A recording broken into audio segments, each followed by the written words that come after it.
That's right, Peter. I'm you, and you're me, and this is a gun. When people talk about Fantastic Four and their terrible movies, some would go to the 2005 and 2007 movies, or they would do the 2015 remake. Obviously, I mean, those are not necessarily the greatest, including the latter of the three, but there's one movie that came out before those three that was even worse, and that is 1994's The Fantastic Four. Yes, ladies and gentlemen, I have it on DVD. This is the real thing. Well, not necessarily the real thing like cover-wise, but when you watch it and open it up, the disc is the real thing. This is the movie that came out. Should I even say that? Because I'm still unsure whether I can say it came out or not, because this was supposed to hit theaters, but because of production and budget, it kind of had to cease operations. It did finish, but they weren't ever able to get it into theaters.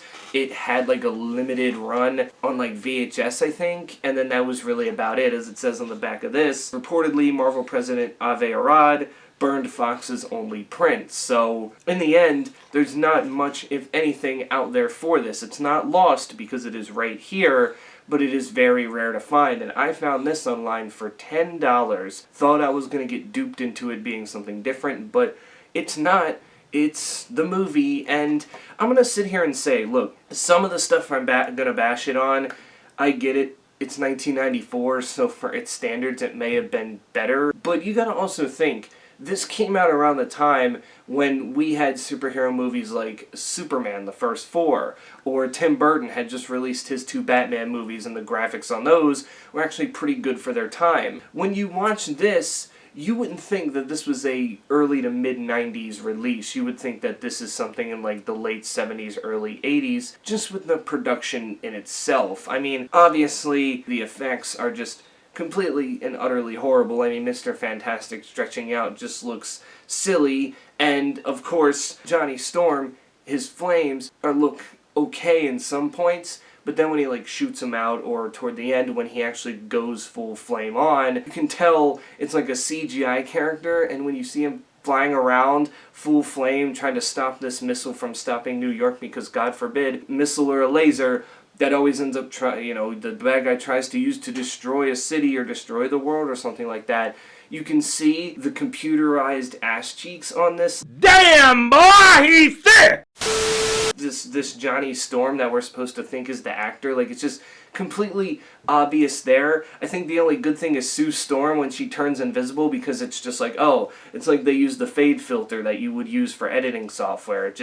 It does it super well, in my opinion. Doctor Doom looks cool too. He's got the comic accurate suit, so I can't argue there, and the Fantastic Four suits look really, really ridiculous. The acting in this thing sometimes is just way too overacted. Like, it's just, oh my god. Like, we have Alex Hyde White, who plays Reed Richards, Rebecca Staub, who definitely at times overacts as Invisible Woman or Sue Storm. Jay Underwood, he's probably the most ridiculous, because when you watch these movies, especially the newer ones as well, it seems that Johnny Storm is always like the comedic relief in one way or another. At least I don't really remember how it was in the 2015 remake, but I remember Chris Evans' take on it in 2005 and 2007. Like, he was there, and he was kind of the, the bratty brother type that we, come to expect. And in this, he's definitely that way, but he's not as bratty. Like, he's actually respected by all the members, whereas if you remember,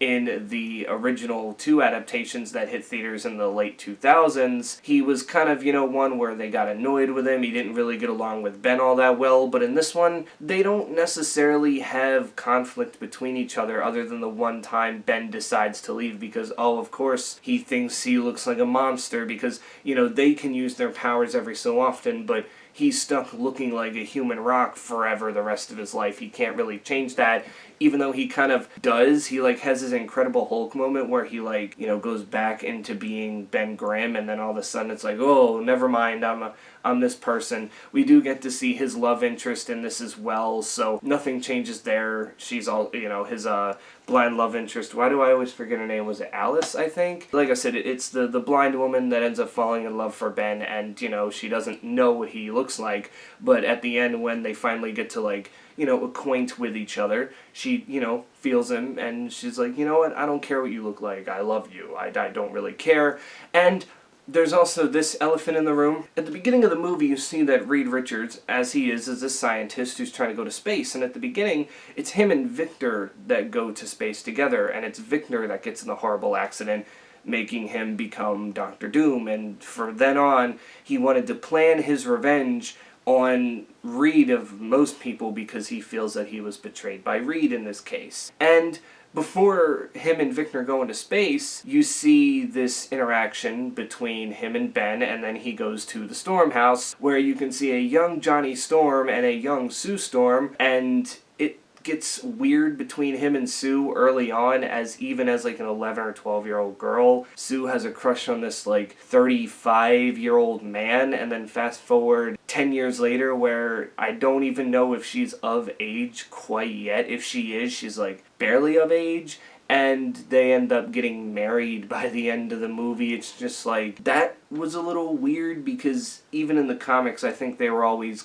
everybody in that group was always closer in age than usual. I'm not saying they were like all 1 or 2 years apart, but they weren't at that age where it was like, okay, that's really, really weird. Like, it just, that felt off to me, but I really don't have a whole lot to say about this thing. It's just one of those rare cult classics, I think, in itself, because you hear how bad it is, and then you want to go and you want to see it for yourself, and when you do, you're like, alright, I saw it for myself. That's never going to happen again, and that's the main reason I bought this DVD, because I'm like, well, I did like the one that came out in 2005. The one in 2007, I still have a 50-50 how I really feel about it at this point. And of course, everybody hates the 2015 movie, but this one, I mean, to be honest with you, this one has a better Rotten Tomatoes rating than the newest one, and that says a lot, considering this one is just utterly as terrible, but again, you gotta look at it when it was made in 1994.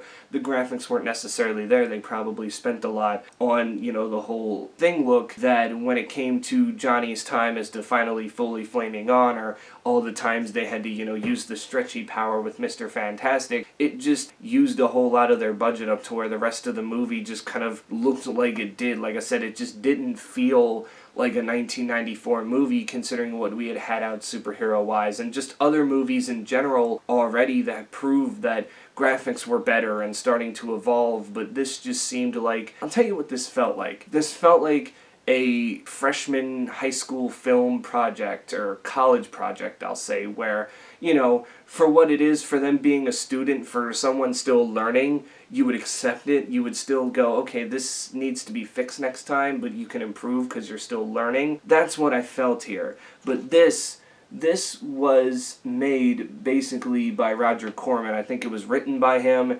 and whatnot, and it feels...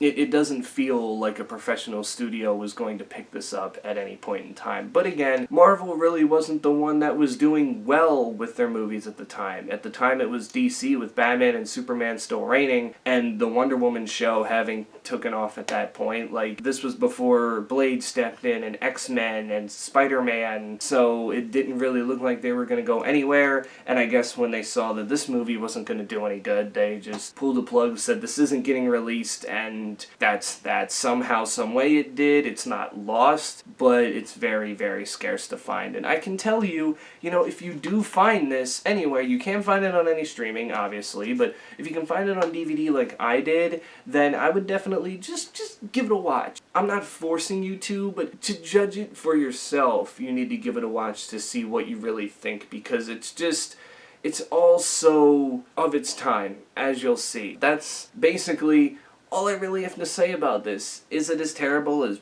people said it was? I mean, of course. What were you expecting from this? I mean, really, if you go into this expecting anything, you will definitely be let down. But if you just go watch this with a blind eye, you'll have some fun. There's some parts that I do definitely laugh at because of how ridiculous they are, and it is immensely boring, but you can get through it in a 90-minute runtime. It's not super long. None of the Fantastic Four movies are super long, but this one, it's at the right runtime to where by the time you start zoning out, the movie ends. So at least you'll be able to hang on for that whole entire time. But other than that, I think this is one of those ones where it's like one watch and you're done, and you can just say, hey, I own a copy of this, this is pretty cool. It's kind of more of like a memorabilia thing at this point in time, like a collector's item after you watch it one time. So yeah, if you have seen this, I'd be very, very interested to see what you have to say in the comments below. But until then, stay safe out there, wear your mask, get vaccinated, and I will catch you all